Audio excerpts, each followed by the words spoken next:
Hey everybody, here we are with another episode of PropertyLens presents Property of the Week. For those of you who don't know me, I am Bob Frady, co-founder of PropertyLens. With me is... John Sigmund, co-founder of PropertyLens. That's two of the three co-founders of PropertyLens. As for those of you who don't know, what we do at PropertyLens is we take a property and we get as much information about it as we can.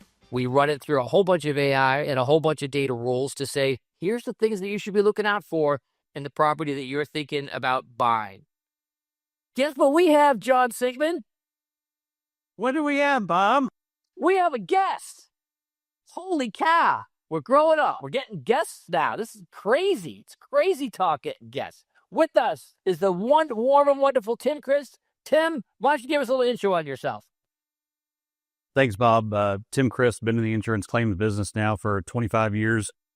Investigated thousands of properties all over the globe, working with CCC, large technology company that's serving the insurance industry here in the country, and happy to be on the program today. Tim, thank you for joining us. We always like to get a slightly different opinion because John and I do love the sound of our own voices. I primarily love the sound of my own voice, as John would happily tell you. But it's nice to get a different opinion. So here's what we're going to do. We're going to the great state of Texas. Yee-haw! Going to Texas. And normally what we do is we just pick someplace at random, and then we run it through the PropertyLens report. But we're not going to do that this time. We're going to focus on Houston, Texas. More specifically, we're going to focus on Humble, Texas. We picked this property on Jarrett Square in Humble, Texas, 77338. This property is for sale currently, or it's listed for sale. So this is a real live listing in terms of what you would see from a PropertyLens report. So normally what you would do, go to PropertyLens.com, enter the address, and then buy a report. We're going to skip that part because it's not that exciting. I mean, it's really exciting for us, but not that exciting, to walk through. But what we want to do here is go through the data that we see for this property. So for those of you who are not familiar with Humble, Texas, there was quite a big event there back in 2017. And it was called, anyone? Harvey. Not just the wall banger. It was quite the wall banger of a storm, that's for sure. Caused a lot of damage. 153,000 properties in the greater Houston area had some level of flood damage from Hurricane Harvey. And we happen to have them in our catastrophe database at PropertyLens. So what's the very first thing we see for this property? There was a potential hurricane event for this property in 2017. The damage severely affected the property. And you can see that later in the damaging events timeline. So the first question you want to ask is what happened to this property? And really, what was the impact of the hurricane? Now, we know from further research that most of the homes on the street flooded. Doesn't say that here. We're working on fixing that a bit. But this is the first question you should ask, because if you look in the real estate description, John, where does it tell you that this property flooded before? Oddly, it doesn't tell you anywhere in the property. It doesn't tell you. It doesn't. This property flooded, and it doesn't tell you in the real estate listing. So listen, when you look at a house, sometimes you go, wow, this place looks great. And then you walk up to it, and then you discover after the fact, maybe in the inspection, that something had happened. Now you know before you walk in the front door. The second is that there's wind events. It's also quite windy. 3 events in a very short period of time in that area. We want to check and see if there has been any roof damage. Next on the list, termites. It's nice, it's warm, it's moist. You'll find some types of swarms, but also a lot of tunneling termites down in Houston. Lovely thing to find out, so you definitely want to have that inspected.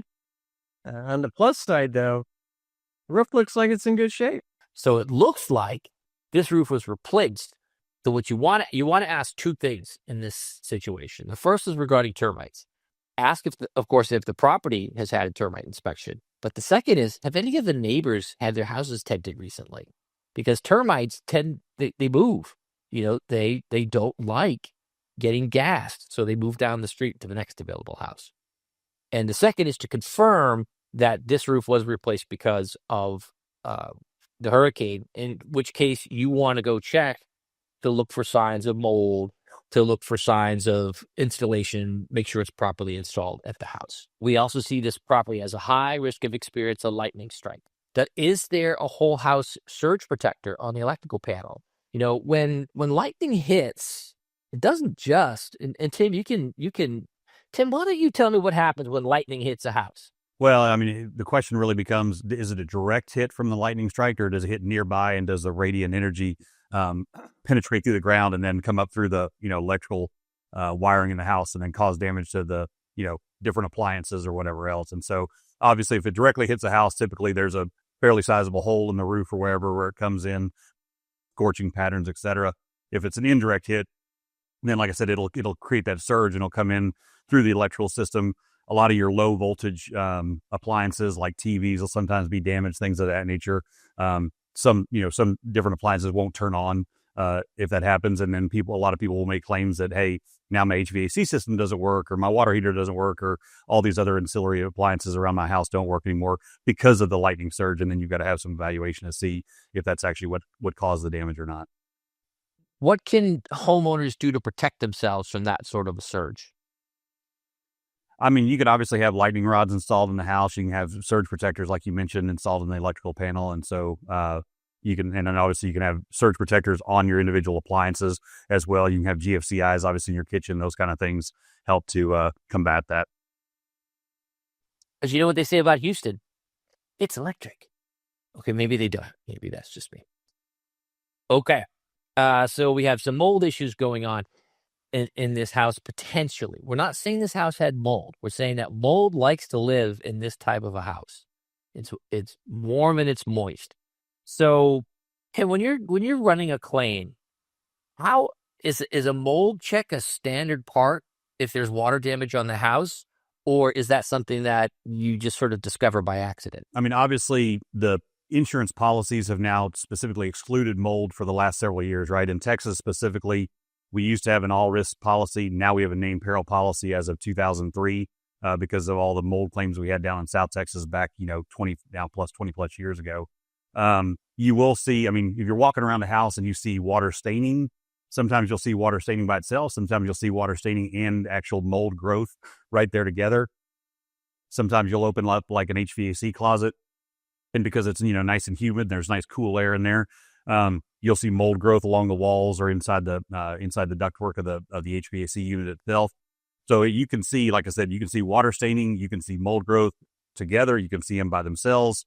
You can also see mold growth independently. If, to your point, Bob, if it's really, really humid in the house, if the relative humidity of the house is not kept at about 65% or so, then you can have mold just simply growing on the drywall and the walls, and see that as you kind of walk across. So there's a lot of different places mold will show up. Look for mold, especially since you know that this place has been flooded before or been damaged in a storm. Chances are water has leaked in there one way or another, and you want to ask the owner, has this place been checked for mold? Has there been any mold remediation done on the property? Theoretically, you have a 0.2% chance in any given year of flooding. Notice that's all theory. Lots of times it happens over and over again, same place. Could be behind a levee, could be just, slightly risen or slightly higher than, the regular flood zone.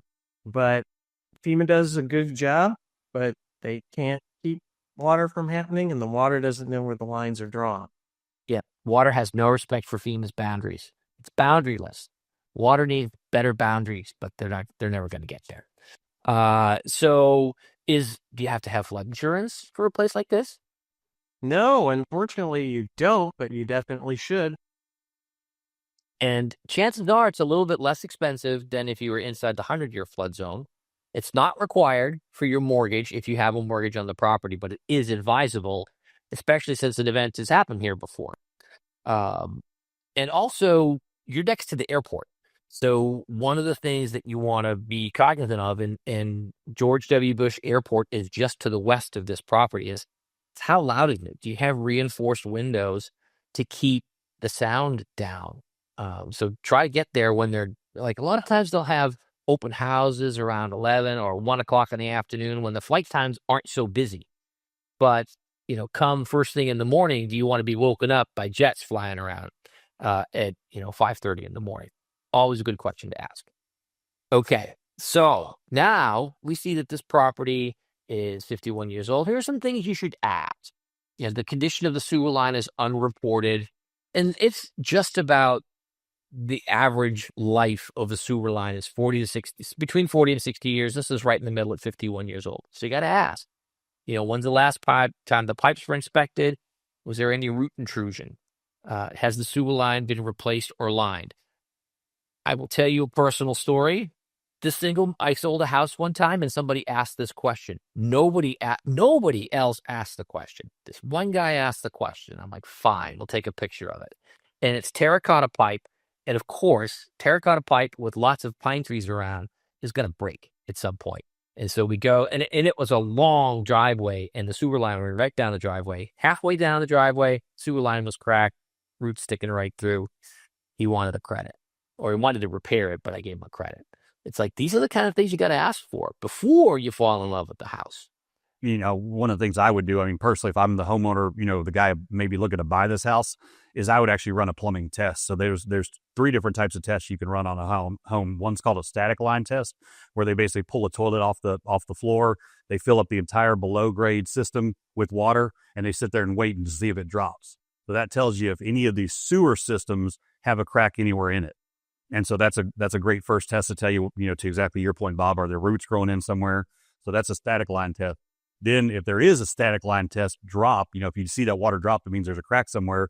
Then they run what they call an operation test, where to say, if you're flushing a toilet, does some of that water leak? So you take a cup full of water, you go through the toilet, you catch it downstream, and you see if it's still a full cup or if it's partial, because that tells you then where the crack is located, whether it's on top of the pipe or below the pipe. And that'll tell you, because what happens is if you have water that gets outside of your sewer system in expansive clay soils, it will expand the clay soil. It'll further damage the pipe and then can cause, additional problems to driveways or whatever other, concrete structures or anything that's above the grade of the ground. And then the other test you want to ask them to run is a hydrostatic test, which is basically, that's a pressure test of everything from the slab all the way to the attic, which is all of the supply lines. So you want to make sure you don't have any leaks in any of those supply lines. So every single house I've ever bought, before I've bought it, I've always gotten written authorization from the current homeowner to come in and run a few tests on the home, just to see if I'm walking into something, and exactly your point, Bob, to see if I need to ask for a credit. So is that that doesn't sound like a standard report from an inspector. That sounds like something the inspector kind of needs to be reminded of to do. Or do you have to hire a specialist to do that? I mean, you have to hire a plumber to come out and do it. Okay. So call the plumber. Hydrostatic test. Sounds like the most comprehensive, though. Okay. Furnace is conditions unreported, so ask about the furnace. When was it last replaced? The property was built before 1978 and may have constructed with some outdated building materials like lead paint and asbestos or knob and tube wiring and insulation. We've covered this before, and of the 3 pre-1978 houses that I've renovated, all 3 had at least one of these problems, including the latest one, which had all of them. But it's like this. And listen, you still might buy the house. You still might love it. You might be a screaming deal. You might love it. But at least going in, you're going to have to handle these things. You have to look for these things. And then finally, John, you got a fireplace. Given a home this age, it's probably just a wood-burning fireplace. And so you're going to need to, make sure the chimney works, see what the usage was, see if the chimney needs to be cleaned, all of the associated events around a fireplace. Hey, Tim, how often do fireplace claims come up in your world? They're not terribly common, but I mean, it is a major factor for insurance underwriting. And I mean, most folks will tell you, I mean, depending on obviously if you use it or not, but I mean, assuming that you actually use your fireplace, you should clean it once a year. I mean, the creosote will build up, and that will by itself, be flammable. And then, God forbid something happens, and it can spread to, if there's cracks in the mortars, it's going up, it can spread to, other, wood studs or things of that nature that will also burn. And then all of a sudden you've got a house fire, right? So I know there's some other technologies out there that specifically identify houses that do or do not have fireplaces, and insurers do specifically underwrite, or add additional premium to those policies because of that specific risk. Now, if you replace that with a gas burning fireplace, does that lower that that tax from the insurance company since you're not burning wood in it? That's a great question. I'm not aware of there being a premium difference for that. I don't know if they've gotten to that level of granularity yet or not, as far as from an underwriting perspective. Did we just run ahead of the insurance industry one more time? Just say it isn't so. I've never done that before. So, all right. And then finally, we did not detect solar panels on the roof of this property. If you were going to put solar panels on here, it would probably cost you about $22,000 after local incentives. The price of the house is $260,000, so you may not want to spend that kind of money. And the payback period is about 8 years. So there is some opportunity for solar at this property. Then we get to our next section, which is the inspector lens. Now, we don't have any bone to pick with inspectors, and we think that inspectors are great. But sometimes inspectors, you want to make sure that they're getting everything that you see as a problem. They're paid for by the seller, but they're there for you. So here's some questions that you should ask the inspector. Of course, there was a hurricane event here. So really, you got to check for flood damage. You got to look if there's a basement or a crawl space. You got to look in there. Have there been any damage to the electrical systems? Check the roof. Check everything that you would in a water intrusion type of system. Same thing for wind. Are you missing any shingles off the roof?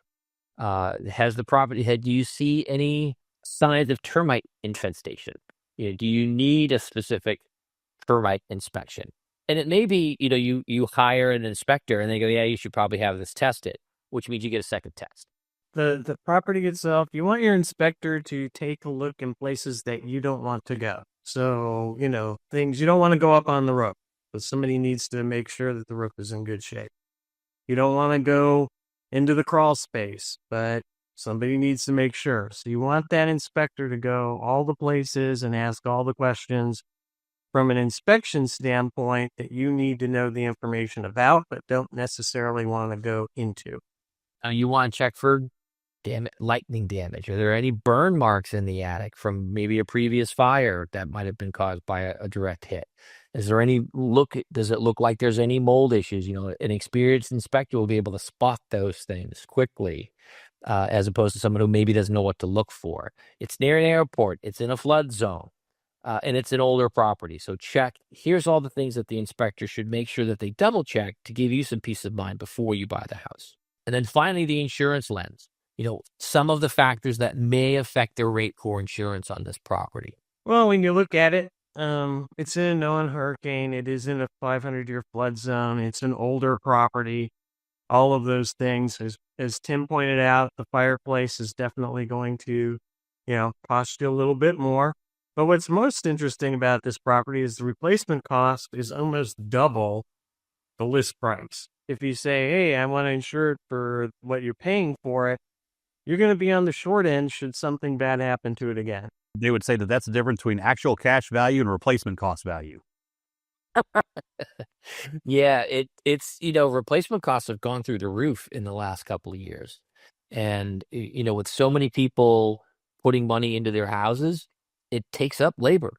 And so the replacement costs have gone up. And it catches people by surprise when they have to rebuild a place and suddenly don't have the money to rebuild it to the way that they want it to. Now, it doesn't mean you can't rebuild it. It just means you won't have as much money to rebuild it that you did before. The one other thing that I typically look at, I'd want to crawl around in the attic. I've found houses before that did not have correct structural bracing. So there were some structural deficiencies that existed, especially if they've done a re-roofing job.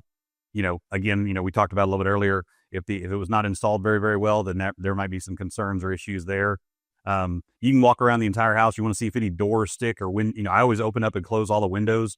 If any doors stick or windows stick, that would indicate that there's possibly an elevation alignment issue. And so, obviously from a forensic engineering perspective, we go in and shoot floor elevations. Not everybody has one of those bubble level meters. But we want to see if there is any differences. And so that can also indicate whether there was a previous below slab leak, if there's soil expansion or contraction, again, with the soils that we talked about a little before. And if there's any issues related to the foundation of the house that could obviously, creep up in the term of, costly foundation repairs. So if you see any cracks in the tile in the floor or the wood floors or anything like that, obviously those are areas to dive into, additionally as well. So you mentioned something interesting about the quality of the construction. After a hurricane is quite possibly the worst time to get a roof installed because A, you're in a panic because your roof is off, and B, people are knocking door to door. Hey, we're going to replace all these roofs. Your insurance company will pay. And they run through the area and replace those roofs as quickly as possible. They don't necessarily look for quality as much as they look for quantity. And this is no disrespect to any of the roofers. So in that case, you should ask whether the roof has a warranty. And if the roof does have a warranty, ask if that warranty is transferable. Usually within the first 10 years, you could transfer it once from the original owner. So see if there's a warranty and see if it's transferable. Here's the property. It's 51 years old, 1,900 square feet, 0.2 of an acre. It's one story. There is a detached garage and then one structure on the property. It is 19 miles from the coast. You know, that's really interesting when you think about that. It's 19 miles from the coast, yet the property flooded because of a hurricane, because there is a lot of water in the area.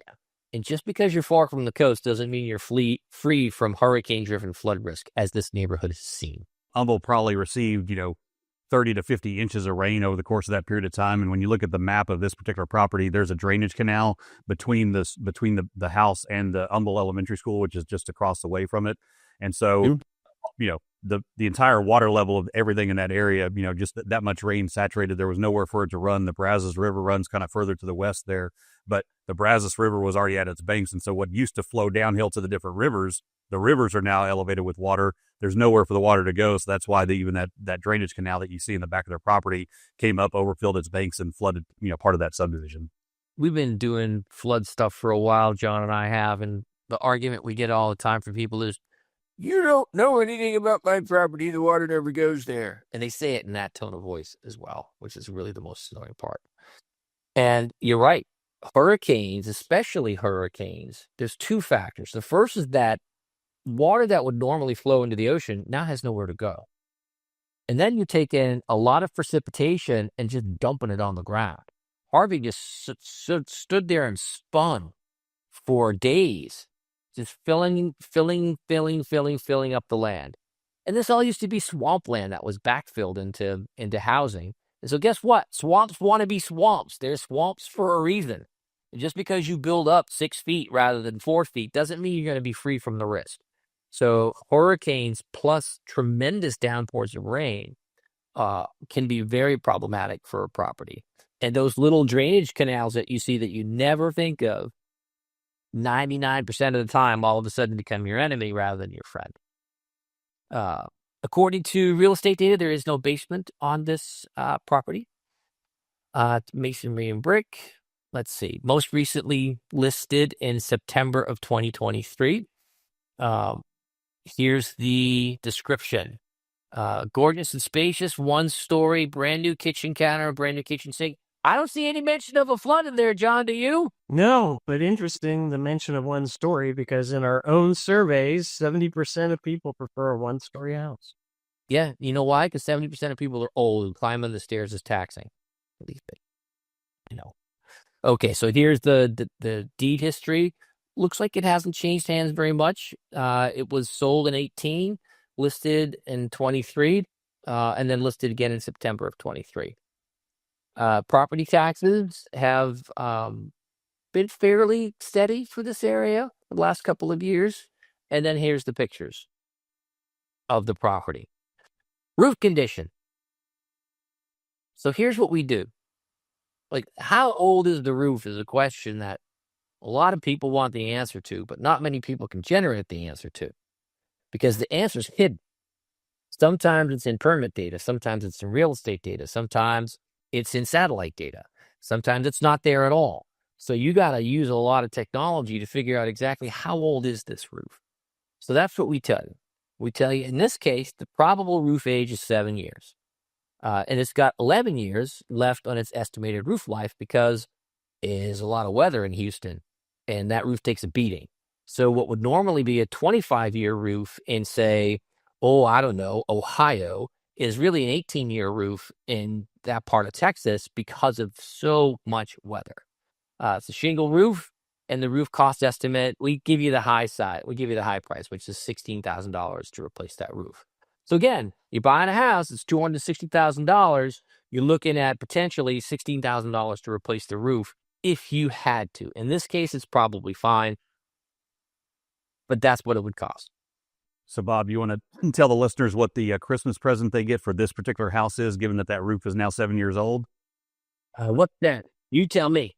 So in Texas, we just had some law changes. So what happens at 7 years old is now that roof goes from a replacement cost value to an actual cash value depreciation schedule.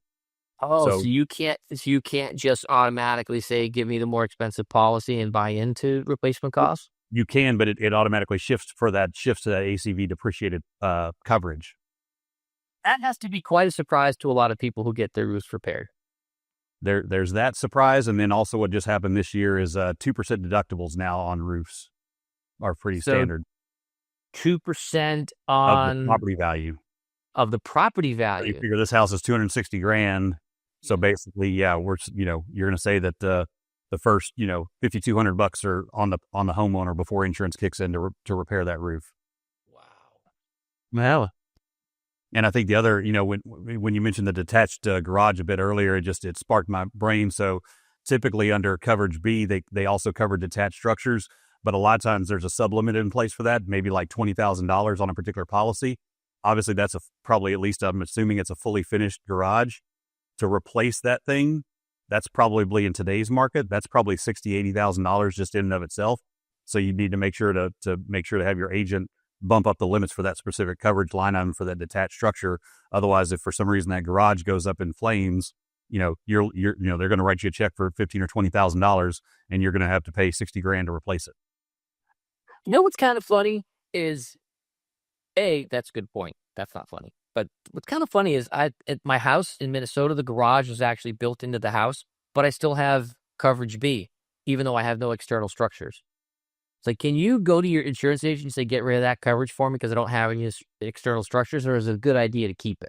I mean, I don't think it's going to factor into the cost of your premium at all, because you never see that as a line item option. It's just, like I said, it's kind of like the typical contents coverage. There's already a calculation for assuming we have any, outside structures, whether it's little sheds we've built or bought or whatever else. They just sort of put that under this umbrella of, we'll just cover other detached structures, and it'll be subject to a maximum coverage value of, say, $20,000. Okay. We got the roof condition. So the condition's okay on this roof. It's minimal sign of defects. There's a little bit of staining, a little algae staining on the roof. Is that indicative of anything, algae staining on the roof? No, just cleaning. Yeah, just clean it. It looks prettier from the sky, get a better score. Damaging events. So here's where we show Hurricane Harvey. If it's in red, it means it wasn't very good. This property was severely affected by a hurricane in 2017. It's had some hail since then, but 2017 and some wind since then, was the big event for this location. You could actually go in and look at different times of life of this roof. So September of 2017, what did it look like versus how does it look today? And it looks fairly similar. There are permits. We do have permits for Humble, Texas. This property does not show any permits. Now, it doesn't mean they didn't have the work permitted. It just means that we don't have it. We look at a couple of different sources for permits. We have them for Humble, but not for this location. So any modifications, you got to ask, is this permitted? Did it need to be permitted? And was it done properly? And when you get the inspection, you want to make sure that everything that has been changed is brought up to code. And let's see, the estimated electricity cost is about $150 a month. You could cover that with solar if you wanted to. 8.5 kilowatt system. Upfront's 22, but with incentives, it probably knocks the payback period down to about 8.5 years. This is the carbon footprint of a utility for those of you who are interested in that sort of thing. And then here's the risk assessment. It says high risk of floods, high risk of hurricane, lightning, and pollution. Low risk of winter risk, except when the grid disconnects, but that's a whole nother story. And low risk of wildfire and earthquake. Here's what flood looks like. You can see this is in a 500-year flood zone. And we actually color code the map for you that this house is in that zone.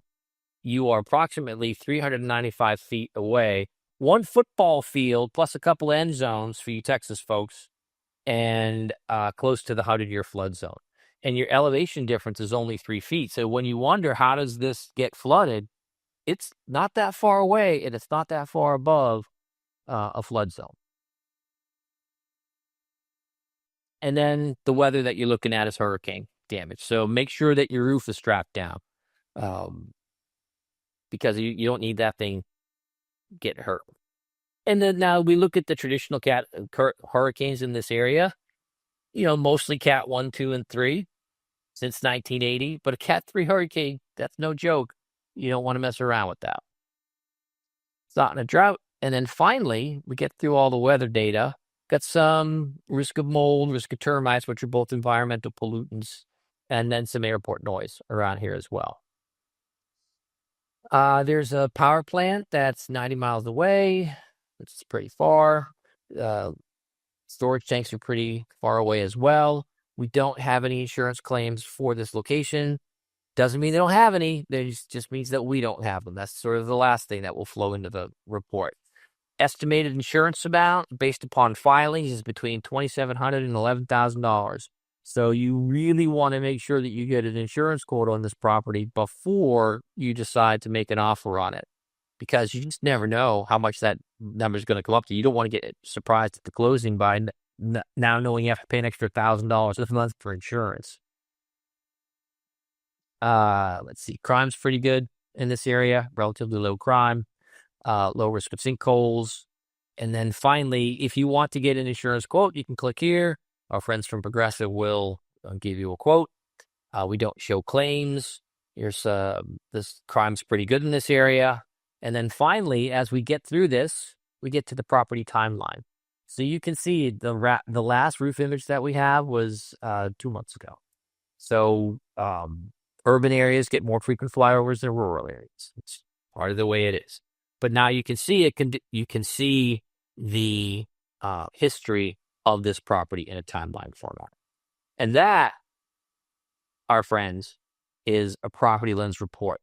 If you were looking at Jarrett Square in Humble, Texas, what are the 3 things that you would look for in this property? My top 3 for this property, number 1 is electrical. Because like I said, since it flooded and they didn't talk about it at all. And so, what you see sometimes, and you didn't see it in this pictures, is sometimes you'll see folks after they have a flooded house, they'll actually move all their electrical outlets to say 5 feet above the level of the floor. In this particular house, all those pictures still show electrical outlets, a typical 18 inches up. So I would be, still worried that there was some electrical damage to some of that, to see what was actually repaired. Number 2 would be the termite damage and termites that we talked about before. And number 3 for me, being it's 51 years old, I want to know that the plumbing system's in good shape, because the HVAC stuff, obviously we can pay to replace, and we're going to pay overtime to replace that. That's all easily accessible.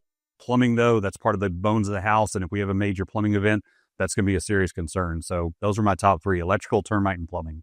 John, if you were buying this house or thinking about buying this house, what would your top 3 concerns be based upon this PropertyLens report? My first concern would be flood. It's in a 500-year zone. How much is flood insurance going to be? We don't know when it's going to happen, but we know it's going to happen. So we definitely want to take a look at that. My second concern would be the roof itself. It's a B today. It's going to work its way to a C. We just found out from Tim that it's at its point where the costs are going to be much more on me than the insurance company to replace it. Did they put fortified shingles on? Give me a little bit more detail on that roof. Looks good today, could be terrible tomorrow. Then my third thing would be the sewer line. The house is 51 years old. Odds are it's probably never been replaced. I want to know about that, because that could be, a little bit of landscaping when it comes to digging it up and replacing it. If I were looking at this house, of course, the first thing I would think is flood. Check for water intrusion, check for mold, check for things that flood tends to upset. Was there repair work done? The second thing I look for is, why are there no building permits? We know this property was damaged. Why are there no building permits? Is it because they aren't required, or because they just didn't pull them, or maybe the town just didn't report them and they actually have them? And then the third would be the roof. How well constructed is that roof, especially since it was done right around the time of a hurricane? Is it still in good condition? So I'd want to get up there in the attic and well, I'd want to pay someone to get up there in the attic, because I'm not going up there. There's bathroom stuff up there. I'm not going up there. So yeah, I would say flood. Then I would look at the why are no building permits, and then I would look at the roof.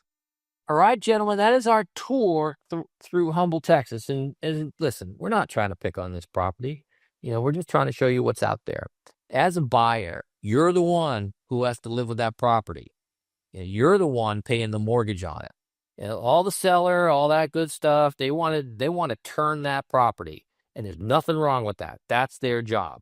Your job is to protect yourself. The best way to protect yourself before you plunk down your hard-earned money, get a PropertyLens report at PropertyLens.com. For this week's episode of Property of the Week, I'm Bob Frady. I'm Jen Sigmund. And our guest, Tim Christ.